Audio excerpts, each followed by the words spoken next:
आज देश के द्वितीय पूर्णकालिक प्रधानमंत्री स्वर्गीय लाल बहादुर शास्त्री जी की जयंती पर हम एक बार फिर इकट्ठा होकर अपनी भूली बिसरी विरासत को सहेजते समेटते हुए कड़ियों में पिरोने को एकत्र हुए हैं तथा उनकी प्रासंगिकता पर अपना ध्यान केंद्रित कर रहे हैं।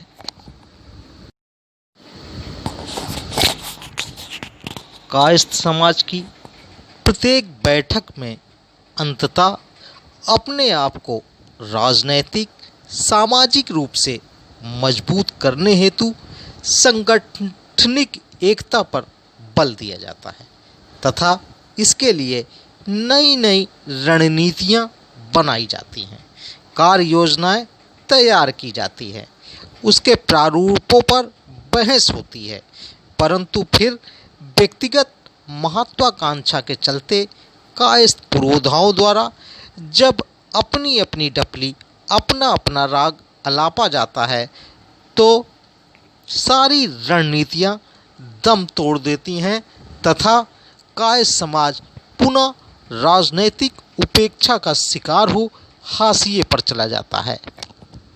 लेकिन आज लाल बहादुर शास्त्री जी की प्रासंगिकता आज भी जीवित है कि लोग कहते हैं, उदाहरण देते हैं।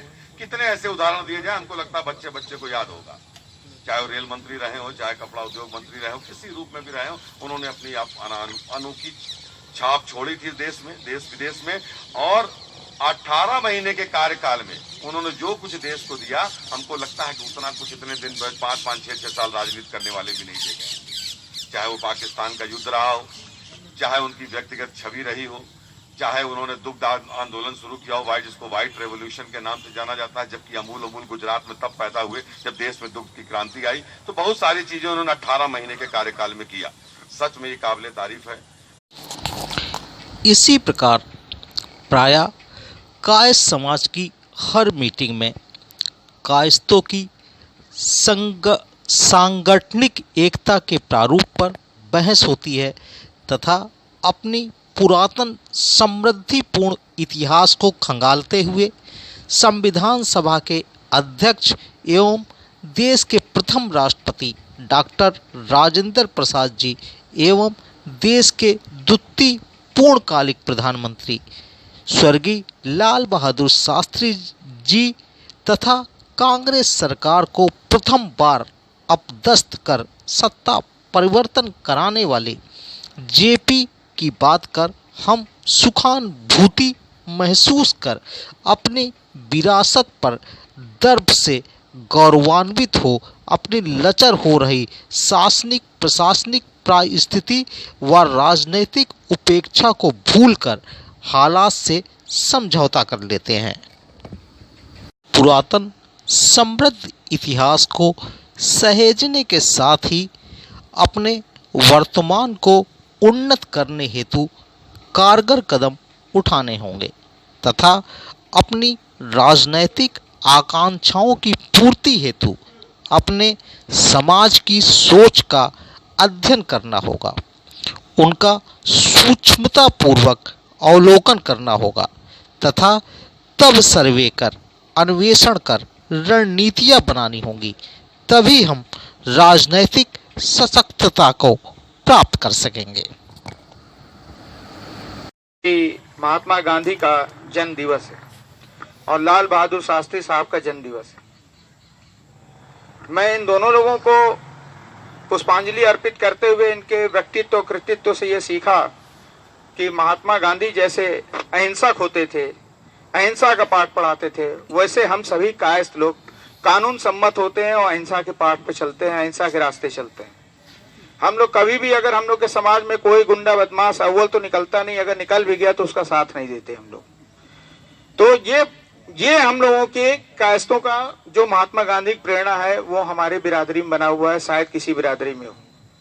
दूसरी, लाल बहादुर शास्त्री साहब हम लोगों के बीच में अभाव, हम लोग कहते हैं कि हमारे पास जॉब नहीं है, पैसा नहीं है, ये दिक्कत है, वो दिक्कत है। इन्हीं अभाव में भाई रतन जी ने बोला वो भारत के प्रधानमंत्री बन सकते हैं, तो क्या हम लोग शहर में अपने विधायक नहीं बना सकते?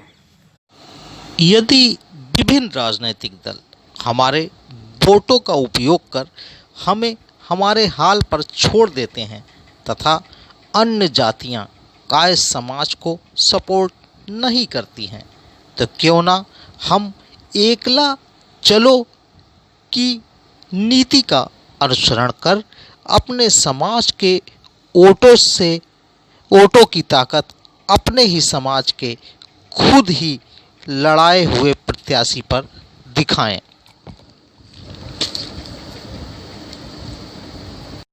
भारत के प्रधानमंत्री बन सकते हैं, तो क्या हम लोग शहर में अपने विधायक नहीं बना सकते?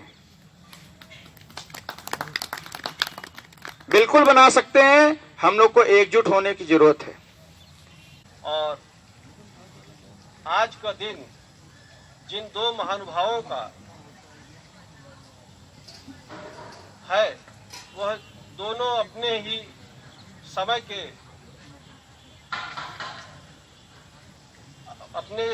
के और अपने ही दिशा के कार्य करने वाले लोग रहे हैं। गांधी जी जो आज़ादी के पुरोधा थे, गांधी जी जो आज़ादी के प्रेरणा स्रोत रहे और भारतीय आज़ादी के आंदोलन में अदम्य साहस और जोश के साथ देश को आज़ाद कराने का कार्य किया। वहीं दूसरी तरफ शास्त्री जी, जिन्होंने उस आज़ादी को अक्षुण्ण रखने के लिए, उस आज़ादी को बचाए रखने के लिए, उस आज़ादी को जन जन तक पहुंचाए रखने के लिए जो कार्य किया, उसका अगर विश्लेषण करें तो आज के दिन में हम लोग निश्चित तौर पे उनके अनुग्रहित रहेंगे, जिन्होंने हमें हमेशा मार्गदर्शन दिया और समाज में त्याग के लिए जो समर्पण उनका था। आज के अवसर पर यह कहना चाहूँगा कि हमें उनसे प्रेरणा लेनी चाहिए कि समाज या राष्ट्र को दिशा देने के लिए स्व को छोड़ करके परार्थ के लिए कार्य करना पड़ेगा।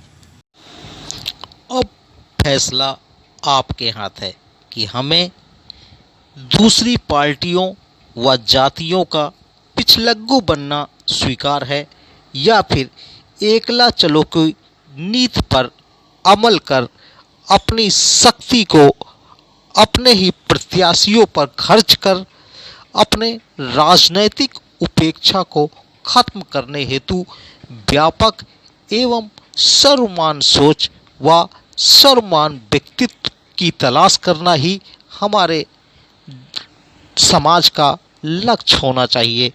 तभी कायस्थ एकता सफल हो सकती है, तभी हम राजनैतिक रूप से सशक्त हो सकते हैं और हमारा गौरवपूर्ण समाज हमारा वर्तमान बन सकता है।